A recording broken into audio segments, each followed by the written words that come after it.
आप सभी को जय मां मातंगी। छत्तीसगढ़ में दिव्य दरबार लगने वाला है और दरबार चालू होगा 6 सितंबर से लेकर 10 नवंबर तक चलेगा। 2 महीने से भी ज़्यादा समय तक जो है ये दरबार चलने वाला है और इसमें जो है पेड दरबार होगा। आप सब लोग पेशी के लिए आ सकते हैं और जो पहली बार पर्चा बनाने के लिए आ रहे हैं, जिनके जीवन में दुख है, परेशानी है, संकट है, तंत्र बाधा है, प्रेत बाधा है, ऐसे सभी लोग जो हैं दरबार में आ सकते हैं। और जो है अभी लंबा दरबार चलने वाला है, तो जो पेशी वाले जो लोग हैं वो थोड़ा लेट आएंगे। पेशी वाले जो लोग हैं लगभग जो है 20 सितंबर के बाद आएंगे पेशी वाले लोग।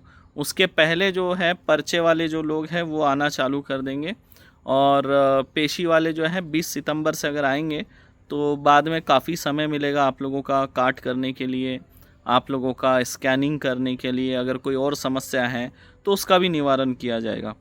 और याद रखिए, जो लोग लंबे समय से पेशी में गायब हैं, आप लोग ये जो लापरवाही कर रहे हैं, बाद में फिर से आपके जीवन में दुख आएगा, उसके लिए जिम्मेदार आप लोग खुद होंगे। बताइए, 1-1 साल तक लोग पेशी में गायब हो जाते हैं और जब दोबारा उनके जीवन में जब समस्याएं उठने लगती हैं, उभरने लगती है, तब ये लोग वापस आते हैं, तब इनको दरबार की याद आती है। लेकिन याद रखिए, अगर आपके पेशी में अगर 4 महीने से ऊपर का अब गैप होगा तो आपको फिर से तंत्र काट कराना होगा। फिर हमारी कोई जिम्मेदारी नहीं रहेगी। अगर 4 महीने से ज़्यादा की गैप अगर एक पेशी में पड़ रही है तो आपको फिर से तंत्र काट कराना पड़ेगा। फिर आपको उतना ही खर्चा लगेगा जितना आपको पहली बार लगा था। तो इसलिए जो है नियमित पेशी करिए। अगर आप नियमित पेशी करेंगे तो जल्द से जल्द आप लोग जो है समस्या से मुक्ति पा लेंगे। अगर 21 पेशी है और अगर आप नियमित अगर आप पेशी करते हैं तो आप 1-1.5 साल में अपनी समस्या से जो है मुक्ति पा लेंगे। लेकिन अगर आप एक पेशी 1 साल में कर रहे हैं तो आपको 21 पेशी करने में 21 साल लग जाएगा, हो सकता है उससे भी ज़्यादा समय लग जाए। तो ऐसा काम ना करिए, ऐसा नज़रअंदाज ना करें, क्योंकि आपका जो जीवन है ना वो बहुत महत्वपूर्ण है। किसके लिए? आपके परिवार के जो सदस्य हैं ना, आपके परिवार के जो लोग हैं ना, उनके लिए आपका जो जीवन है बहुत महत्वपूर्ण है। आपकी जो वैल्यू है वो आपके परिवार वाले ही लोग जानते हैं।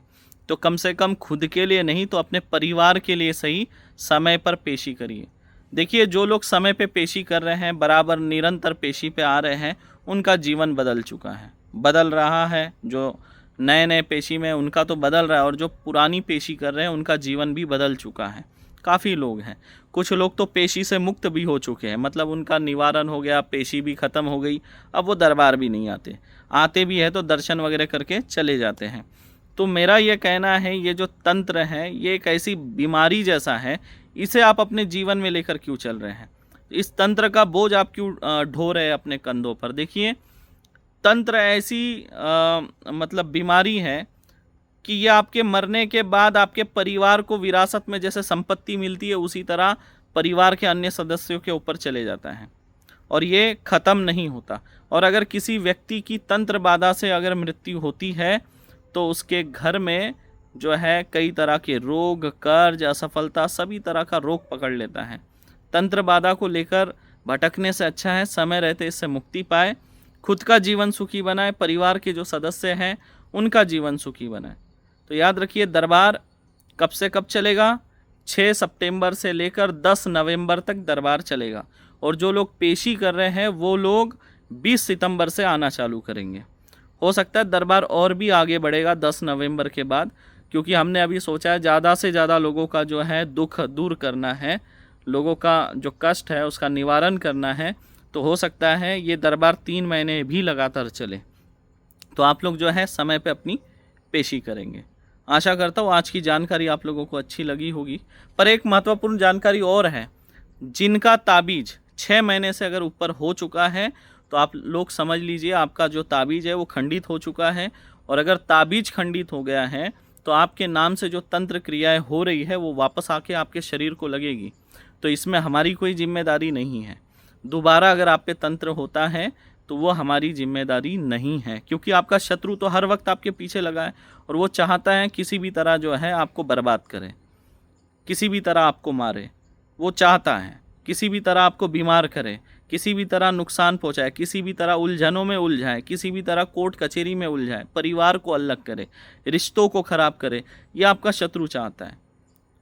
तो आप सोचिए आपका शत्रु जो चाहता है उसी ओर आप लोग बढ़ रहे हैं, क्योंकि वो तो चुप नहीं बैठेगा। अगर आपने अपना तंत्र काट करा भी लिया है तो वो वापस तंत्र करता रहेगा।